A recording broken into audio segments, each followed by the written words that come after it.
Škoda Superb v e-motoru? Žádná novinka, říkáte si možná. Vždyť už ji nafasovali skoro všichni státní úředníci. Jenže tohle není obyčejný Superb, to je Uber Superb.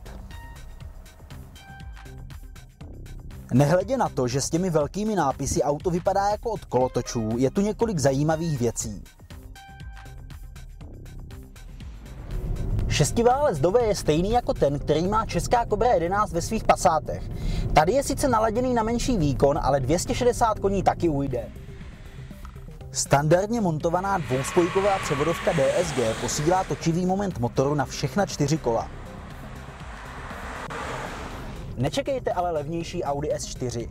Superb V6 sice zrychlí z klidu na stovku za 6,5 sekundy a dokáže uhánět až 250, ale při vysokém tempu na náročných silnicích působí až dojemně bezmocným dojmem. A není to jen tuhostí karosérie, auto prostě nemá dost mechanické přilnavosti, hlavně vpředu. Za volantem máte při tomhle způsobu jízdy na těchto silnicích často pocit, jako by se kola vznášela ve vzduchu.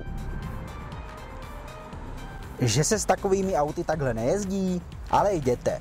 Mazda 6, Honda Accord nebo Ford Mondeo se umějí na okreskách bavit, o trojkovém BMW ani nemluvě. Nejsilnější Superb je ve svém živu na rychlejších otevřených silnicích. Velký šestiválec má dost síly v nízkých otáčkách a dost elánu ve vysokých. Vlastně je to dost příjemný motor. Jeho silnější verze v Passatu se mi zdála být tak nějak hrubější.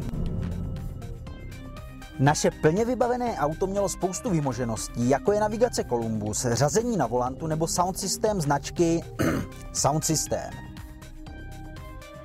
Stejně jako není Superb V6 žádný sportovní vůz, není to ani žádná limuzína. Jste-li ale náměstek někde na ministerstvu a máte vlastního řidiče, bude vám vzadu moc fajn.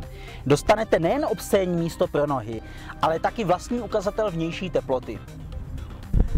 A víte, co má Superb společného s Rolls-Roycem? No přece deštník schovaný v zadních dveřích.